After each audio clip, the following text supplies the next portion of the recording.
get started with Dr. Bockman speaking, and before that, for those who came in a little bit late, I want to extend our welcome for everyone to join us in the atrium outside after this for a celebration party. You're happy to stay, it'll be catered, and probably about 5:50, we're going to have a program recognizing the 10 years of the Barton Clinic and celebrating the fellowships that we have had, our postgraduate fellows. And then after that's over, about 6:25, we'll continue to eat and enjoy fellowship together. So please help me welcome Dr. Betsy Bockman.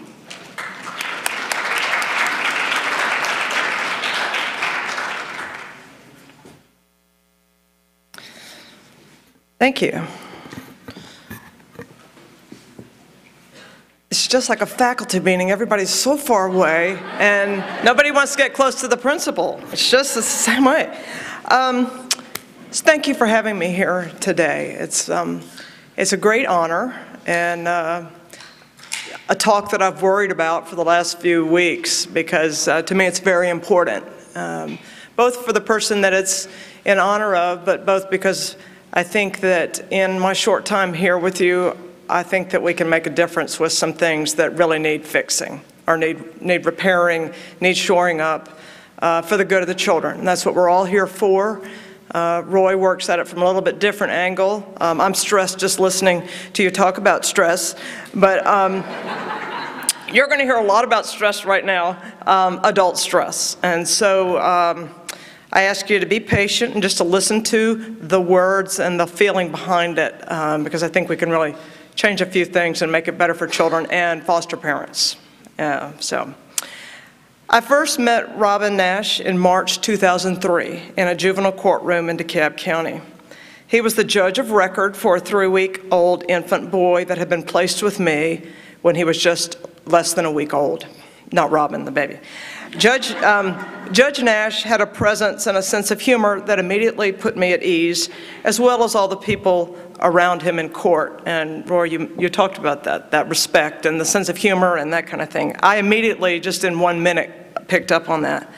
I still remember his smile, and I felt from the start that his dedication to the care of children was who he was, and something that he took very seriously, even though I could feel the weight of the responsibility that it had on him.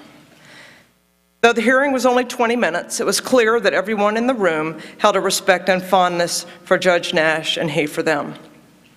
I was to be in his courtroom one other time, and then our paths did not cross again until October 26th, when I met with him at Emory. I asked to meet with him because I read of his arrival to lead the clinic, and I wanted to talk to him about how we could merge our work and how I could help further the educational efforts on behalf of children in care. I also wanted to show him a picture of that baby boy, who was then 3.5 years old, and to thank him for his efforts on facilitating the adoption. He took the picture and put it up for all to see. We brainstormed many possibilities in that 60-minute conversation, and he pushed me to continue to think about what I wanted to do.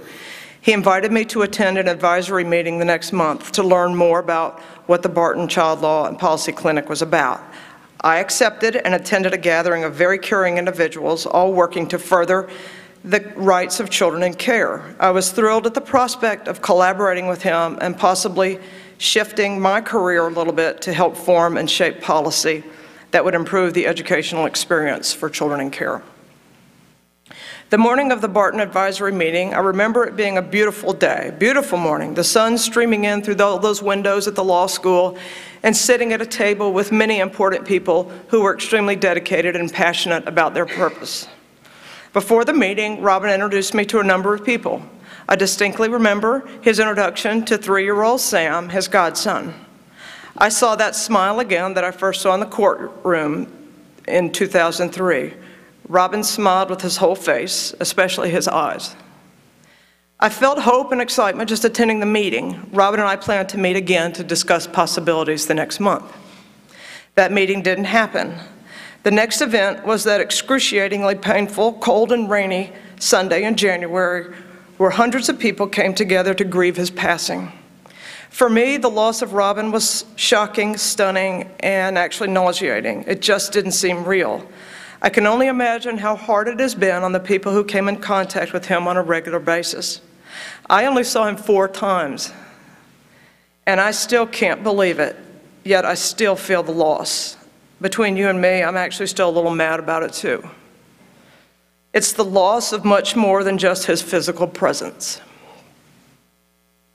So when I was asked to be a part of today, I eagerly accepted, because I wanted to remain close to his work. But then I wondered what in the world I could say that would honor Robin. What would the message be that he would want me to bring? I can only offer my firsthand experience as a foster and adoptive parent since I began that journey in January 1999 with the DeKalb County defect. The foster and adoptive process for my first 2 children was very different than the process I am now involved in. The 3 children now in my care have brought a whole new set of experiences, I assume based on a whole new direction for working with and for children in the child welfare system. The fostering world is very different in 2010 than it was in 2004 when the adoption for my second child was finalized. I will talk about my foster parent experience and how it intersects with my professional work as an educator and my personal interest work in the child welfare realm. It is my experience and may not be common to any other foster parent. I hope not. But do feel free to laugh at these situations because they are humorous. I hope that you all gain a little insight and that together we can work to improve things on both fronts. Advice from my brother, when I was worried about this talk, advice from my brother who teaches at the law school at the University of South Carolina. He said, don't worry at all about speaking to a group of lawyers. We can be a respectful and concerned audience when the subject is as crucial as the one that the program addresses. So, Bob, here I am. Not knowing exactly what all of you do, my comments may make some people defensive and uncomfortable. My intent is just to share and inform. Were it not for my experience in public education and my experience in working for a governmental bureaucracy, I probably would not be here today talking to you about my experience as a foster parent from June 2008 to the present. If it weren't for my weakness for babies and all the magic and possibilities they possess, I would have jumped off the journey due to the frustration and stress over the last 18 months. I've shed tears, gained weight, experienced pre-dawn hours on a frequent basis, and I've had more emotional ups and downs than I've ever encountered with fostering and adopting my other 2. My frustration is with the system, not individuals. Using the Foster Parent Bill of Rights as a roadmap that I brought for you, in case anyone hasn't memorized that, you will see where things have gotten a little bit off track. So as I read, feel free to highlight the particular rights in this document that may strike you as problematic. Since June 2008, I have only encountered people who have high degrees of care and concern for children and their welfare. Babies Can't Wait, child advocate attorneys, family team meeting participants, case managers, bright from the start people, therapists, public health officials, critical friends and confidants, school social workers, a number of people in the accounts payable office at DFACS, and even on a couple of occasions, Ms. Danette Smith, who was very helpful. These people have had more responsibilities, tasks, and trainings thrust upon them, yet have a reduced number of hours in which to accomplish all that is being asked. They are being asked to do too much. There is little time to think and reflect on what is going on and no time to discuss and brainstorm what the next best steps should be for children or the people who are caring for them. Checking off boxes, completing and accumulating paperwork, ensuring that children are being constantly seen and evaluated by separate and disconnected medical, therapeutic, developmental, and educational professionals is now what consumes the working hours of professionals charged with watching over other people's children. Disconnected documentation that creates an incomplete picture which inhibits and may delay needed services for children. Lives that are in a holding pattern, I think, which is the opposite of what the intent of Kenny A. was, just based on my limited reading of that document. Again, this is only my experience. The second time around has been very different, very, very different for me. I will share a few situations. Again, feel free to laugh. You will hear the F word a lot, frustration. That would be the F word. Let's talk about WIC for a minute. Having 3 new children in my home brought the total to 5. I have 5 children in my home, 10 to 1.5 years old. 2 in diapers, consuming formula, milk, and juice by the gallon added a little bit of stress to the family budget. So I thought I'd try the WIC program to help offset the cost of some common food items. I really didn't even think about it the first time with adopting. I didn't really know about it, so I thought I'm going to take advantage of this. I wholeheartedly tried this program and really wanted it to work, but the logistics, wasted hours, and redundancy of information demanded made this impossible for me after 12 months.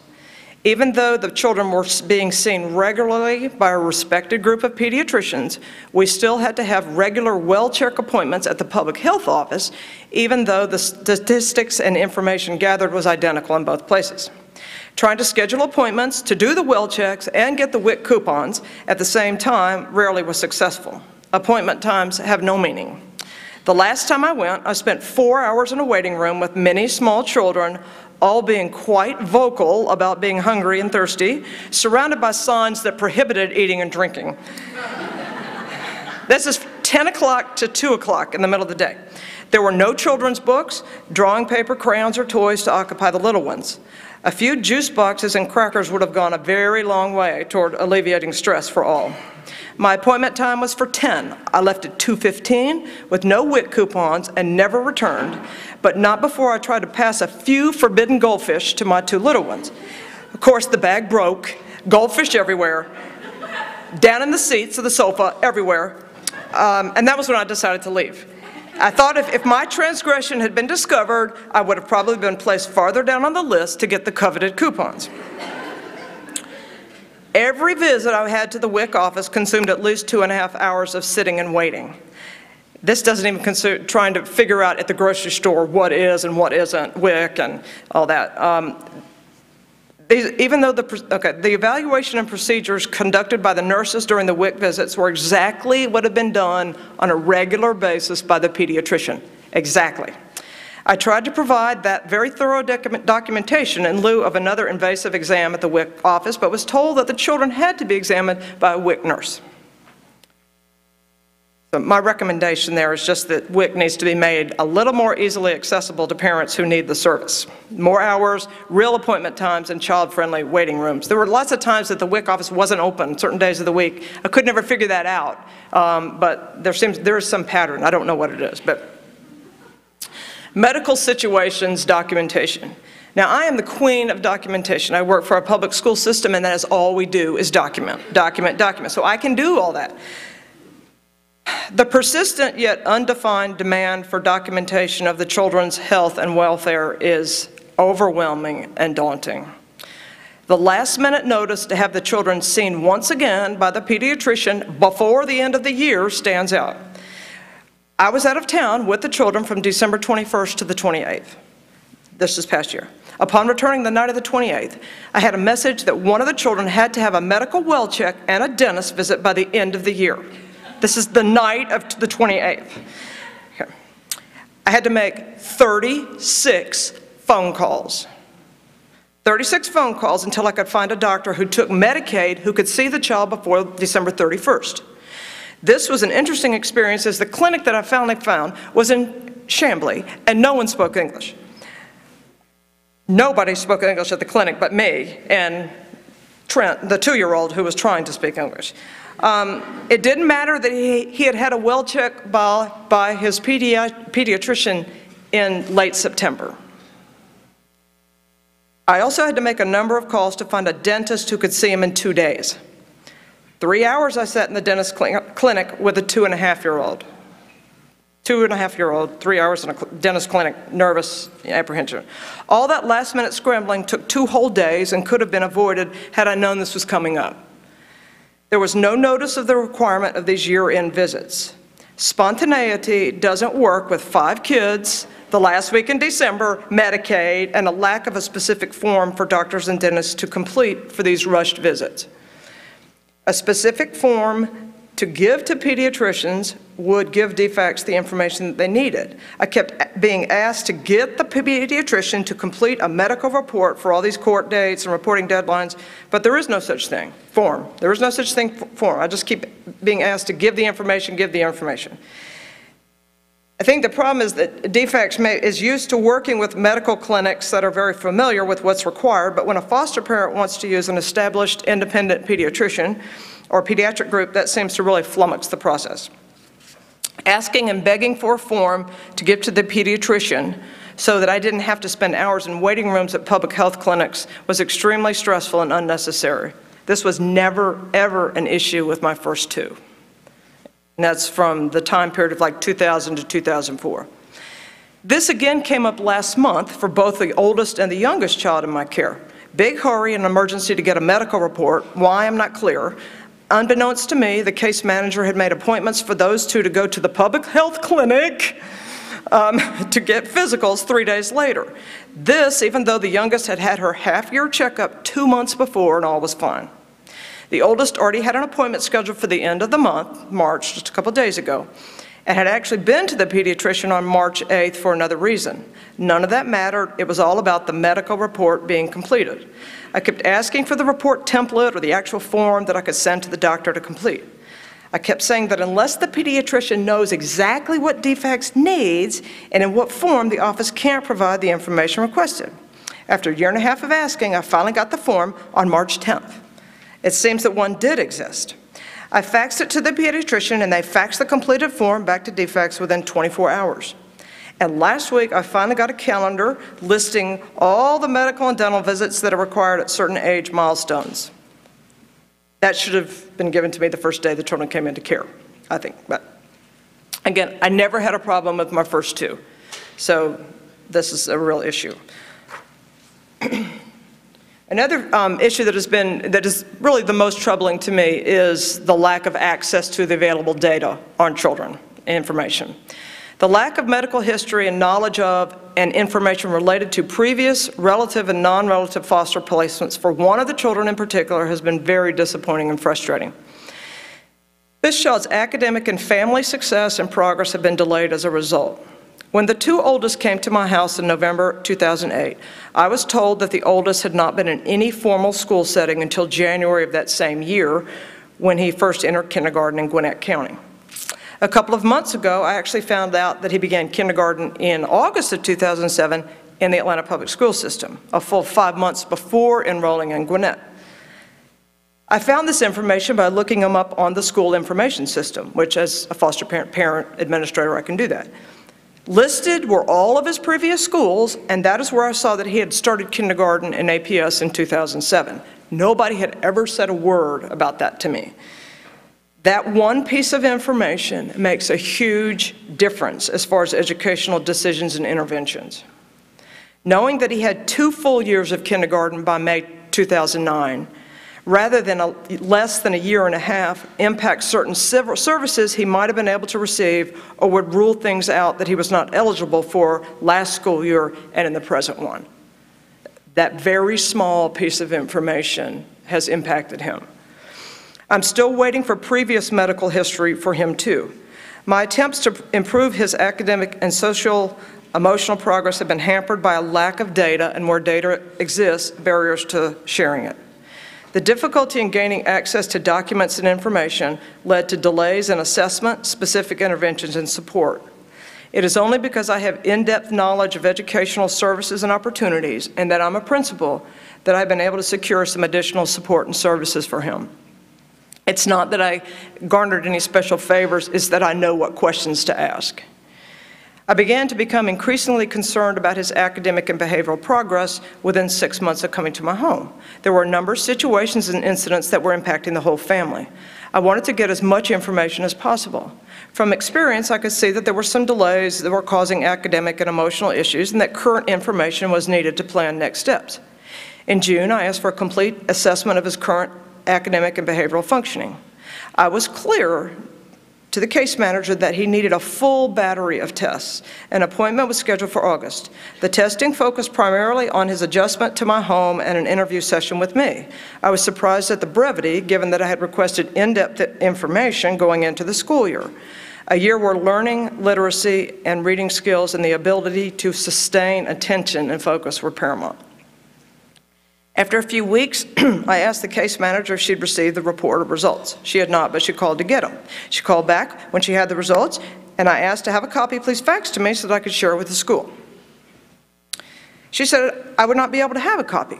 She said that she was prohibited from giving me a copy, but that I could read it in her presence and have only a copy of the recommendations page. Schools won't take just a recommendations page. They have to have the whole report. So a few days later, I sat on my couch with my 5 children running around on the porch, trying to quickly read a document that could have had major implications. All I could think of is at Georgia Southern College, I should have paid much more attention in that speed reading class I took. So, the testing and results focused heavily on social and emotional aspects, how the child was feeling now being in my home for 9 months, and very little on his current academic functioning. There was very little that could be useful in planning support for his increasing academic issues. My specific requests for information were ignored and dismissed. It seems as if this was just kind of a standard vanilla type Medicaid-funded assessment, perhaps, that was not really very meaty at all. He had had a full academic assessment in early 2008 to get a baseline level of his academic functioning. I wanted to have an up-to-date assessment since he had had a year and a half at kindergarten since that first assessment. Knowing if he had gaps or deeper learning issues was very, very important going into his first grade year. So the report did little good. He began to have problems and lots of struggles a few months into the school year, this school year, which became more pronounced as the semester went on, and the work became harder and the expectations for appropriate behavior increased. I began to meet with the school to discuss strategies and next steps. His academic frustration was becoming problematic at home and school, and mostly for him. His ability to retain and process information was at a much lower level than for other children his age. Because he was receiving speech services, which I had requested soon after he came to live in my home, I was able to request additional testing after the teacher and I began to accumulate anecdotal evidence of his total progress. His teacher from kindergarten and now his first grade teacher saw attention and sustainability issues that were hampering his academic growth.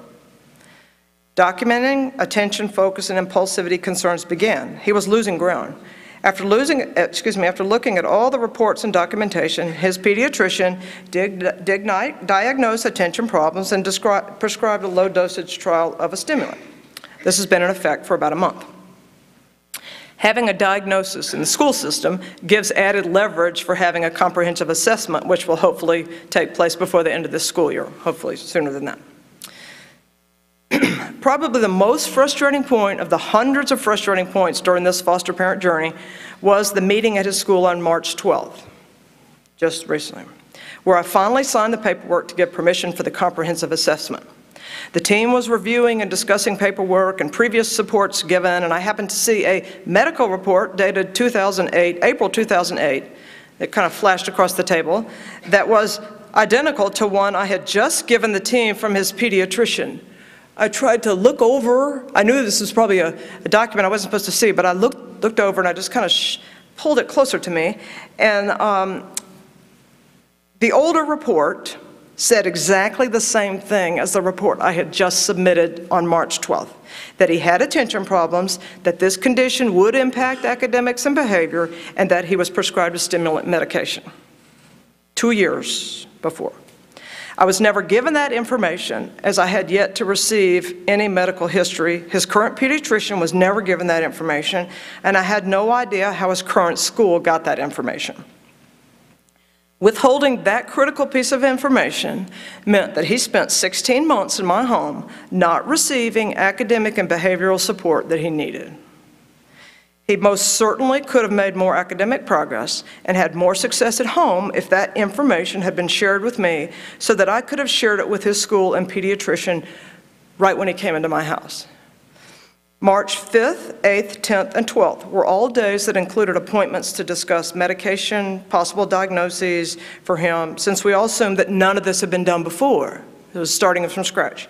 In fact, at the same time I was meeting with the school team on the 12th, he was actually getting an EKG up near Northside Hospital so that he could be cleared to begin medication. That was hours and hours of wasted time on the part of the foster parent and teachers, wasted money, and with him, most importantly, missing a lot of school time that week for something that was unnecessary. Not having the medical information and not knowing the entire school history meant that educational services had been delayed. He missed out on the opportunity to spend the remainder of this school year in a much smaller class with a teacher and teacher assistant with daily access to the direct instruction reading program, which would have been hugely helpful with his reading skills. By the time all this information was out on the table, he was too old for the class. He had missed it by 3 or 4 months, the cutoff. So now he remains in a standard first grade classroom with 22 other students and 1 teacher. He will need year-round academic tutoring and intervention just to have a shot at keeping up with the other students on his grade level. It's too late to make up ground so he can be on the same grade level as the same age peers. Right now, I'm just concerned on keeping him on the same grade level. Trying to obtain behavioral health service has been another frustrating point. The oldest began to have many issues at home and at school. One thing that would have been helpful was having all the pieces of information. I tried to cope with all of these issues on my own at first with strategies such as reward charts, star point systems, timeout, rewards, consequences, same thing you talked about, choice, which, I tried not to say, would you like to make this choice, but same kind of things that Roy talked about. I tried to do all those things, magic 1, 2, 3, all those things, that kind of thing. Things were not improving, so I began to inquire about some real therapy or counseling. My formal request was made the first week of November, and it wasn't until mid-January that I had an intake session with a counseling organization to try to set up some services. After some fits and starts and very frustrating scheduling communications and issues, he finally attended the first of 2 sessions. While I'm not a trained psychologist, I knew we were way beyond just having a 40-minute session every 2 to 3 weeks, which centered on discussing the need to implement more reward and star charts. He and I were way beyond Behavior Modification 101. I began to inquire on my own and got a referral to another psychologist who is now taking things to a higher and deeper level. I have great hopes now for the sessions. Lack of medical history, educational history, and access to the assessments, particularly the August 2009 and that April 2008 medical report, have served as barriers and impediments for his success. Having all that data and information would have enabled counseling and academic support to start much earlier. Without that, I was just trying to figure out what the issues were, trying all types of things and not seeing any improvement. Even just knowing the exact number of placements and types of home situations he was in before he came to me would have been very helpful. We could have skipped over a lot of introductory steps. Another huge impediment to understanding all the needs was not having the placement history and really a total picture of what his life was like before he came to me in November '08. Had I had more information, I would have set things up very differently in order for all of us in the house, especially him, to have a better start. I was flying blind with a 7-year-old that had a lot of unknown history and luggage. It wasn't fair for any of us, and it has been very difficult to overcome the early missteps. I still know very, very little about his prior experiences. Now we'll move on to a financial issue. There are many other frustrations over the last 16 months, especially in regards to timely and consistent payment of the per diem, as well as confusion and changes in regards to accumulating training hours to continue to be a foster parent. Invoices lost, 2 to 3 months delay in receiving the allocation, receiving partial payment, and many hours spent on phone call after phone call to different people and departments to attempt to get issues resolved. This is when I got to know Danette Smith, who was very helpful, as I said, with getting that check for me. High-quality preschool and aftercare programs, camps, sneakers, and extracurricular sports and enrichment opportunities that help to transform lives are very expensive. The per diem provided only covers a portion of the amount, but having to wait for such extended times, resubmit forms because the originals have been misplaced or lost, and then to have to harass and badger the people in the finance departments is frustrating. The money is necessary to keep the whole plan running well in my house, just keep it all going. The training hour confusion. As I understood it, I was to keep accumulating training hours. That's what I had been told and what I was supposed to be doing. I took CPR, first aid, attended a 5-hour workshop on children with conduct disorders in February, took a class last summer on meeting educational needs of at-risk children, and attended another workshop on special education needs, thinking all of these would count as training hours because they had before. I thought I had satisfied the requirement for the year. In late January, I was told that these didn't count any longer, that now all foster parents have to attend family-centered practice training on specific dates, and that I could not on my own go to any kind of training, that it had to now be the same training for all foster parents. I was not told that and had received no information about a new training requirement or policy change. On March 10th, On your Bill of Rights, you should be checking that there. On March 10th, I received a newsletter with a listing of all these dates for this family-centered training. On the 12th of March, I registered online for the Saturday, April 10th all-day session next week. I received a confirmation a few days later. But prior to that, on February 10th, I received a letter from DHR admonishing me for not attending the January 30th training session.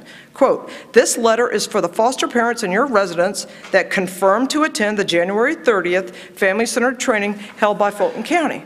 Our records indicate that you did not attend the training. As a reminder, it is mandatory training for all foster and adoptive homes. To reschedule this training, you must get in touch with Ms. So-and-so immediately." Again, this is mandatory training. Now, I never confirmed to attend January training, as I never even knew about the January 30th training. But another confusing, disappointing issue is I've never received written notice of upcoming court hearings or any reviews with children. Again, that's on that sheet. I try to get this information through other means, and because it's important to me that I'm present in court to hear discussions in regards to the children. So that's something that's not taking place. If we think it is, it's not. There's got to be, my recommendation for kind of this, before I go into the educational piece, is just that, like I tell the teachers in my school, you have to differentiate. And I believe that there needs to be some kind of differentiation for foster parents, that not all foster parents have the same level of experience and care as some. So there really has to be some kind of differentiation of practices based on the level of experience and capability of present and prospective foster parents. I tell my teaching staff all the time that the needs of children differ, and so do the needs of foster parents. This process cannot be one size fits all. It just can't, not if we want to grow the number of good and effective homes for foster children. Would I recommend to my friends to become foster parents for defect? Many of my friends and family members have professional occupations, are healthy and active, live in neighborhoods that have great schools, have safe homes, some disposable income, are highly educated, and can provide a stable, enriching environment to help transform lives of young people in foster care. They would probably be willing to adopt as well. They would be willing to devote the hours necessary to raise children to become productive citizens, but few would be willing to take on all the frustrations that I have experienced. In my work, I know that there are a number of parents who would be wonderful foster parents for all the same reasons. I have known a large number of families at my school for many years. What they could provide in terms of advocacy, education, experience, and expectations for children in care, I can't even begin to describe. Think of the movie The Blind Side, but magnified. But they are not going to put up with all that I have just described. There are weeks where the number of hours consumed could constitute a half-time job for me. The redundancy and wasted hours would run anybody off. Busy and productive people cannot manage their lives without advance notice of appointments, requirements, home visits, court hearings, so that they can make arrangements. They cannot leave their jobs on the spur of the moment for all that is required, the majority of which is on a last-minute basis, and, as I've documented, some of it unnecessary. It is disrespectful and has an impact on the adults and children. There is just no reason that things cannot be arranged in advance. There have been many days where I tried to fit in a few hours of my real job around all these other tasks. Professional people with responsibilities cannot wait around for hours for home visits. It is easier at times to nail down the time for the cable or phone repair visit than for a home visit. I should just try to do both at the same time, but please just schedule a visit a week in advance, and most of us can rearrange our schedules. We want to meet the requirements and expectations, but the vagueness and imprecision just doesn't work. Most people cannot leave their jobs with a couple of hours' notice to go home and wait. I've always been a huge fan and advocate of fostering and adoption through DFACS and other not-for-profit agencies. When my friends and colleagues talk about adopting from China, Africa, or Guatemala, or going through all the emotion and expense of a long course of fertility interventions, I have always encouraged them to considering foster to adopt here in Atlanta. Why spend all that money to adopt overseas when the opportunity exists right here? Why keep trying artificial insemination or going to reproductive specialists and doctors when there are so many children here that would benefit from their care? I'm unclear now where I stand on all of that. What I feel is such a disconnect between the realities of the lives of many present foster parents and prospective foster parents and the requirements and processes from DFACS. Something has definitely been lost.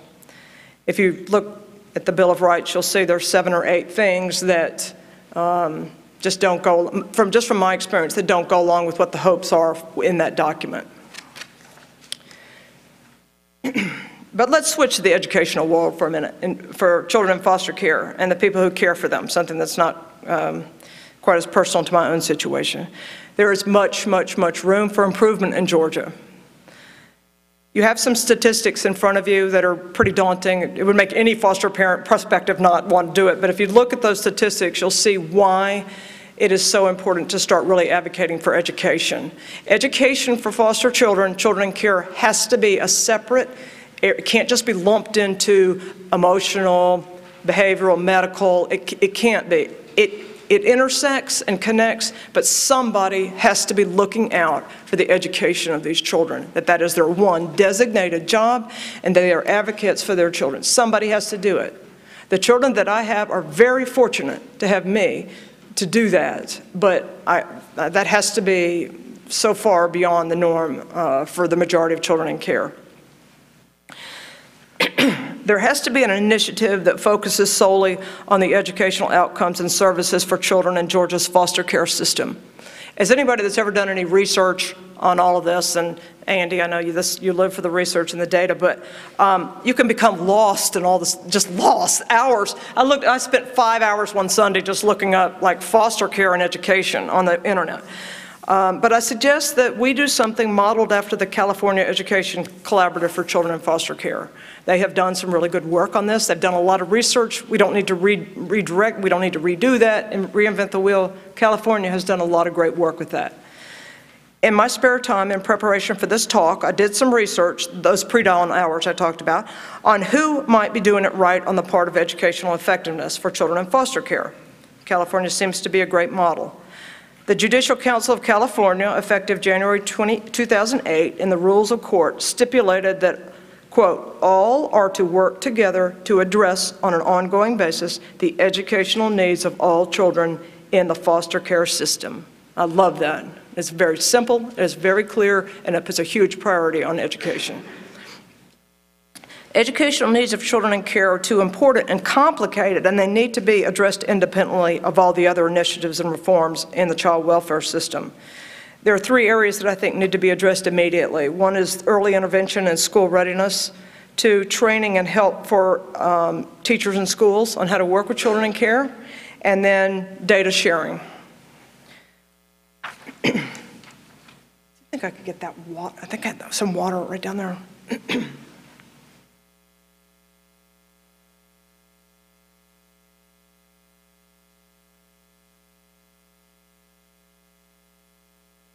School readiness begins in infancy as adults learn how to trust and feel secure, explore their environments, and form close attachments. And these early experiences and relationships provide the foundation for all future learning. Many of the poor educational outcomes among foster youth that manifest themselves in grade school and high school have their origins much earlier in life, long before formal education begins. The bar graph that you have is an example of the trend of increasing numbers of children of very young age coming into care. That's California, but I'm sure it's similar here. They have something like 70,000 children in foster care right now. The children that I have now are, the one that are in care, that are in foster care, are 8, and then 2.5 and 1.5. So some very different experiences, very different life experiences, and that all impacts education and what I see on a day-to-day basis. We've got to have more training and support for case managers, caretakers, and foster parents on the growing body of research on brain development, the health and developmental problems young children in foster care experience, and the importance of attachment, bonding, and stimulation to enhance future school readiness and increase the stability of the foster care placements of very young children. This will help decrease the stress and increase their social intelligence, which is very, very important.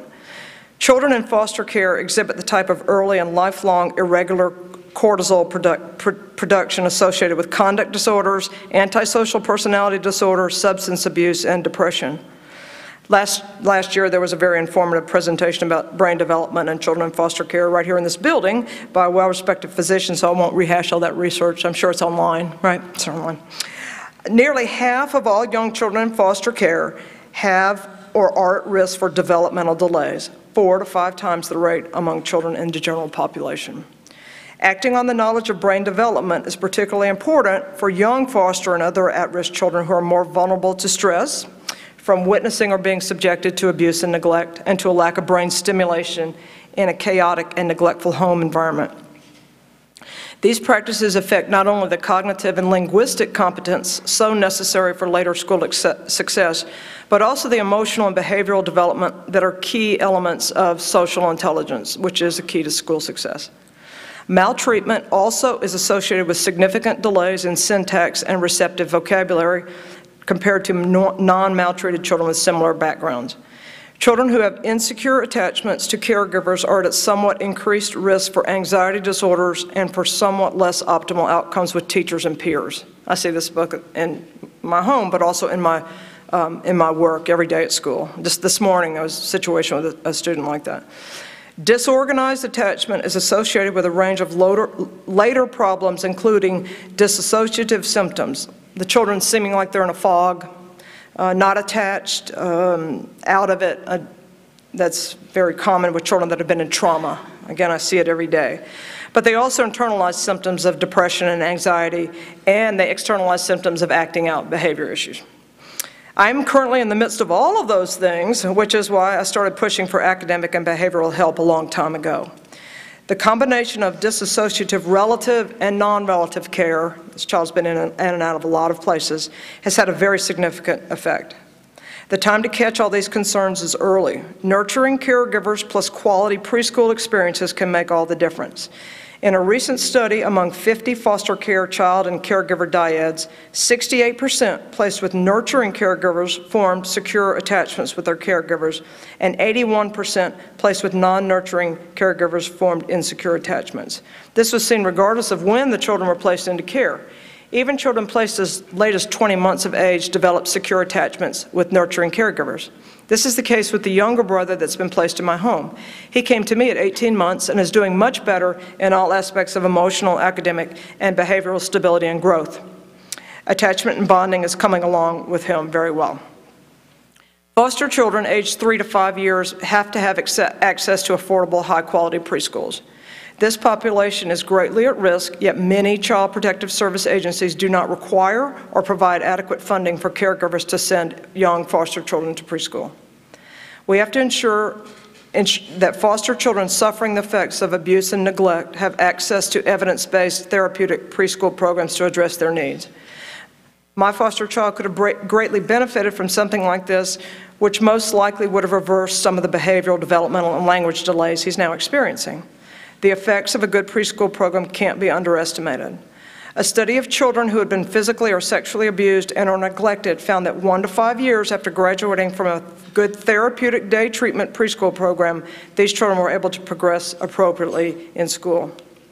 It's too much to ask that caregivers and that caseworkers, be experts in the educational needs of children on their caseload. Because studies suggest that only a small number of children in foster care are enrolled in early intervention services under IDEA.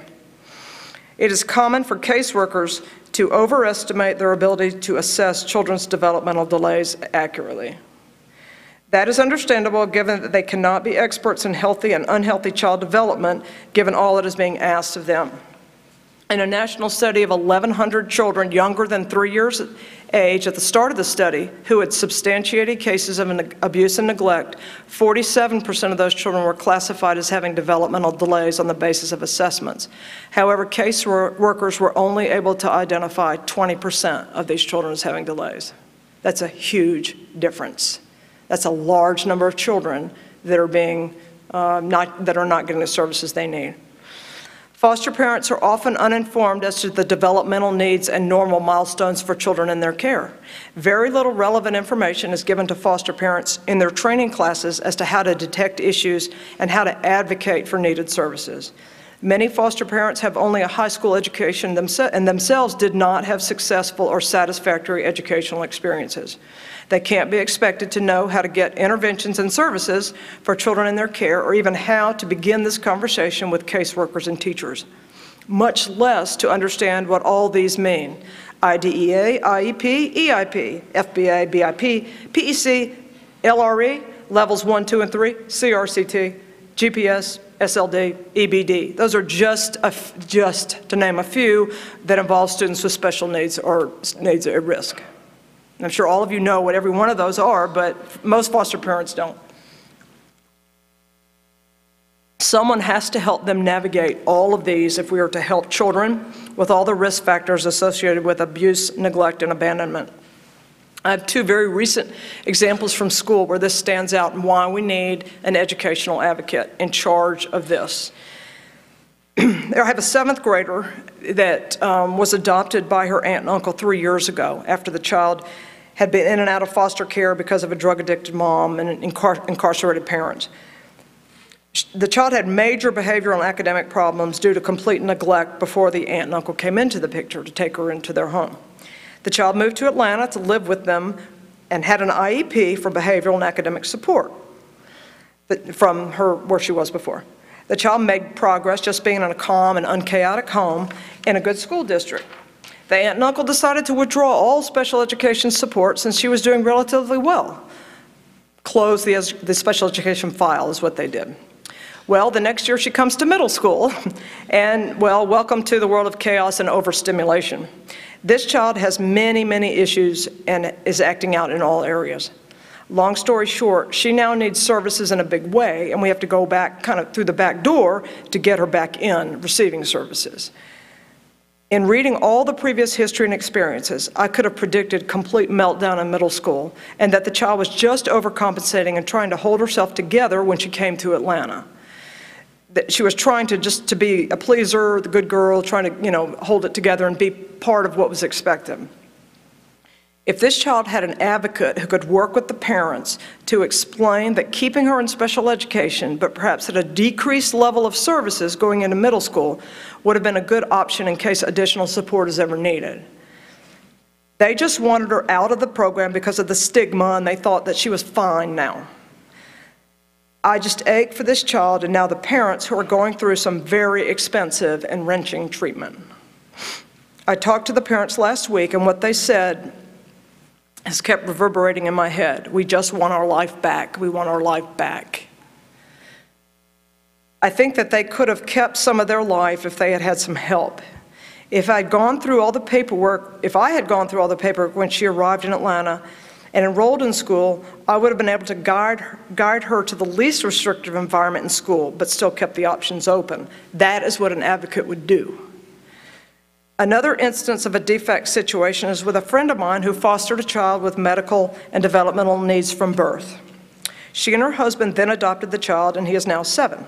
She is amazed at the questions I ask about what services he is receiving through the public school system when I explain what could have been done and how now to get him what he needs to have. He had so many issues in kindergarten last year that they put him in a private school this year at huge expense. They just didn't know how to go about getting an IEP, academic and behavioral support services, and testing. Of course, now they're really struggling with the cost of a school that is perfect for his needs, and he is thriving at this school now. I told them about the Georgia Special Needs Scholarship Program, which I'm probably not supposed to talk about as a public school educator, but it provides funding for private schools for children with special needs that meet those qualifications. That could provide up to $9,000 for private school tuition for this family, for this child. The main criteria, though, is that you have to have an IEP in place for 1 year prior to receiving the scholarship. So, taking him out, what they thought was the right thing to do, taking him out of that public school where he wasn't getting what he needed and put him in the private school actually backfired on them because he didn't stay long enough to get an IEP, and they didn't even know to ask for an IEP and all of that. So they tried to handle all these issues themselves, which, as I said, backfired. So in order to do what they needed to do, right now they would have to take their child out of the private school, put him back in public school in order to possibly get the IEP in place for the next school year so that in August 2011, he could return to the school that's perfect for his needs. Again, wasted time, energy, a waste for the child. In the first story, they could have also qualified for the special needs scholarship had they kept the IEP in place but just modified it for middle school. If somebody had talked to them at the end of 5th grade and said, just keep it in place, you know, reduce the services, but let's just keep it open, she would have had an IEP, and now she's needing therapeutic care in a special school, but she doesn't have an IEP place to pay for it, and the parents don't have the money to pay for it. Whereas with the special needs scholarship, they might. Both of these situations are with parents who are highly educated and have lots of resources, but not having the person to guide them at the right time resulted in some costly and emotional and distressing mistakes. Someone could have been assigned to them a long time ago to look out for all the educational needs and opportunities. Had I not been in the field of special education and pretty knowledgeable of students with special needs, my oldest foster child would not be receiving even the start of additional support services he's now receiving. The caseworker had no idea of the extent of his needs. How could she, with incomplete information and no time to sit down and see how all of this intersected and connected? My knowledge of high-quality preschools in my area allowed me to place my 2 youngest for 2 to 3 days per week in a stimulating, developmentally appropriate environment to meet their growing academic and social needs. They're very normal now. They throw sand on every other child and they bite other children. So they're perfect. They're normal children now. I get calls about that all the time. The per diem doesn't have anything to do with their foster care. The per diem comes nowhere close to covering this cost. There's just not enough focus on younger children, foster children, and their rights and needs. Unless a foster parent has advanced knowledge of the educational system and how to advocate for and access services for the children in their care, then an educational representative needs to be appointed to monitor and advocate for foster children to assure that they are enrolled in high-quality early intervention and preschool programs, as well as receiving the services they need in kindergarten through 12th grade. I know the importance because I see every day how the lack of preschool experiences causes significant achievement gaps and underachievement in middle schoolers. So my first priority for the children placed with me was to get them involved in meaningful learning experiences. That is not the case for the majority of foster parents across the country. Education is too important and vital to stabilizing foster children to just leave it to caseworkers and foster parents who may or may not have the knowledge and confidence to meaningfully secure the right services and schooling for the children in their care. An educational representative can advocate for enrollment, screening, and interventions. There needs to be someone to coordinate and oversee all these programs. DFACS needs to increase training, support, and incentives to caregivers so that it is understood that education is a priority for caring for children and youth in the foster care system. It has to be a non-negotiable. I just think we have got to get an educational advocate representative in place. Children who are placed in foster care generally have lower scores on standardized test scores, poorer school grades, and many more behavior problems and suspensions than children from school than from comparison groups, and you have those statistics. Foster children whose assessments reveal inadequate skills in reading and math need to also have lots of tutoring interventions after school and during school breaks. There needs to be high-quality programs that keep students engaged in learning and thinking throughout the year-round.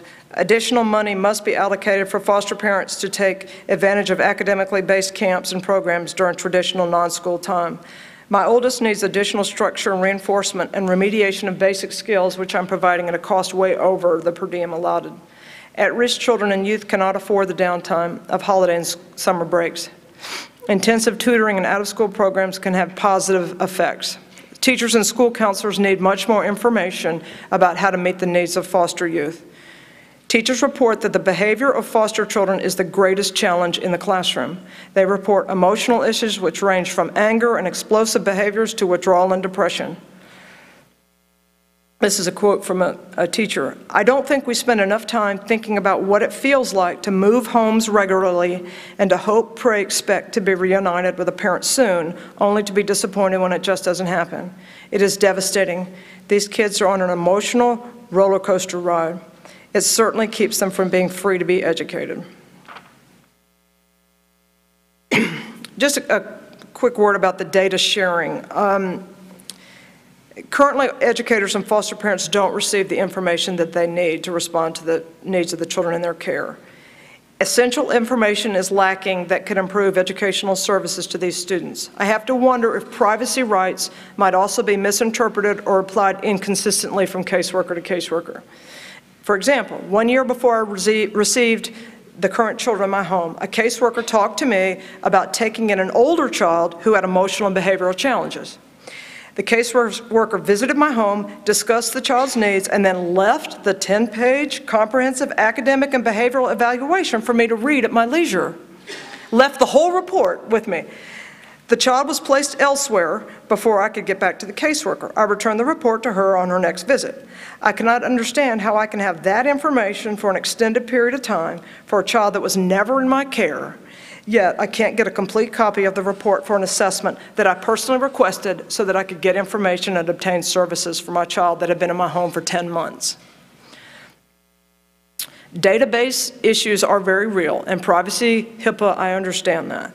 But I would encourage you all that have some time to read this publication from the American Bar Association, many of you maybe already did, called Myth Busting, Breaking Down Confidentiality and Decision-Making Barriers to Meet the Educational Needs of Children in Foster Care. There are ways to do it, to protect privacy, but to get the help for the children. So that's out there. It's a great concern of mine.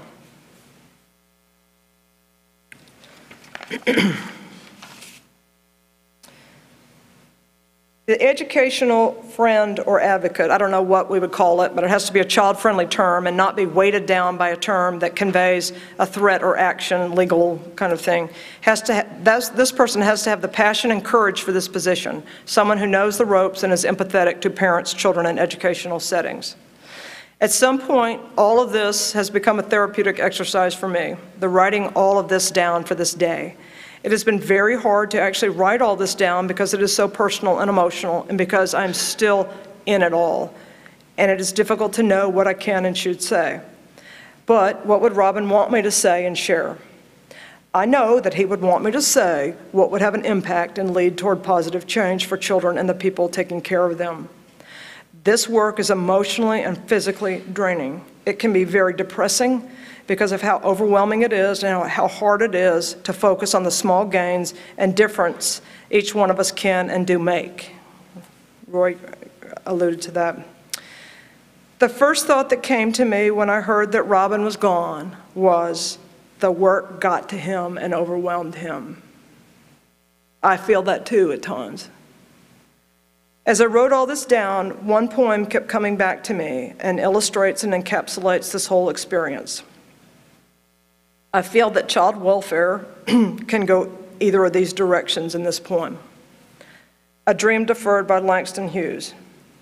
What happens to a dream deferred? Does it dry up like a raisin in the sun, or fester like a sore and then run? Does it stink like rotten meat, or crust and sugar over like a syrupy sweet? Maybe it just sags like a heavy load, or does it explode? Thank you.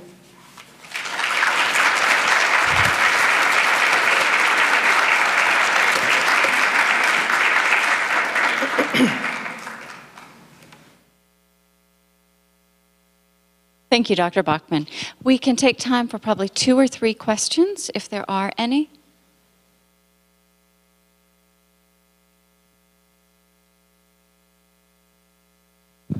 Betsy, I wondered if you wanted to talk a little bit about also sensitizing the schools to the needs of foster children. You know, I've got clients at your school, and because of your awareness of the issues and the sensitivity of some of your staff, they have had good experiences. I think many principals and counselors and teachers don't understand. They don't have any sense of what these kids are going through. And I wonder, you know, how can DFACS and the schools work together better to educate each other? No, we do not have the resources needed. And fortunately, we're at such a high-functioning school.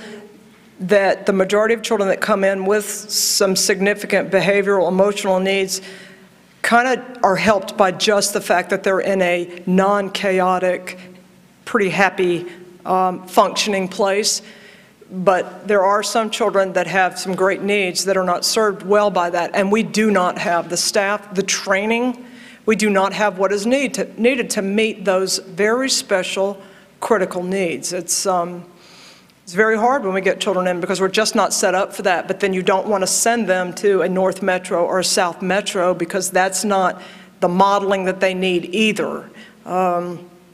It is, yes, that's the kind of stuff that makes us worry that we talk about a lot in school, and just try to keep them together, honestly. We just try to keep the kids together in that 7.5 hour, 8 hour day.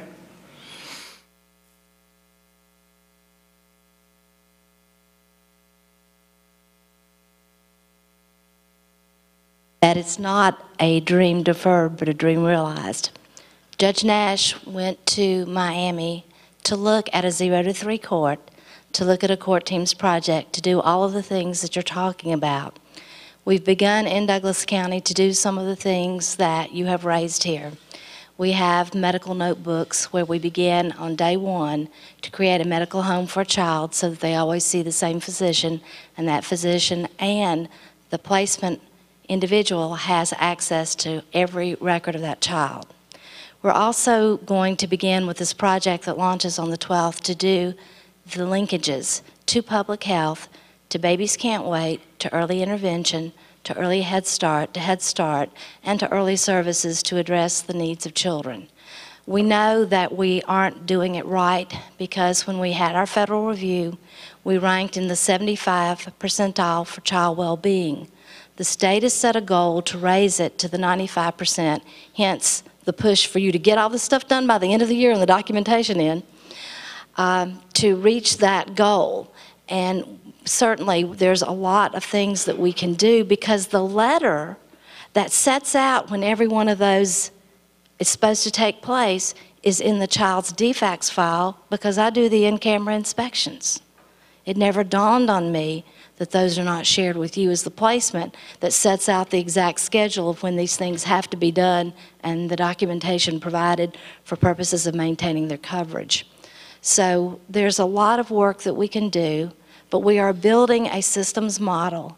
We have a federal grant to begin the court teams project. Specifically, we will address the educational piece, we will address the piece of the medical home, but we will concentrate on making sure that we have stability with placement and that we are building a nurturing, safe, secure bond to plant the seeds for mental health and to plant the seeds for healthy relationships, as well as the ability to learn. So it's not a hope, a dream deferred. It is actually a dream that is to be realized that Judge Nash participated in planning on bringing this to the state of Georgia. I'm glad to hear that. I'm very glad. Thank you. And on that positive note, I would invite you all to thank again Dr. Bockman and Dr. Sanders for giving their time and knowledge today.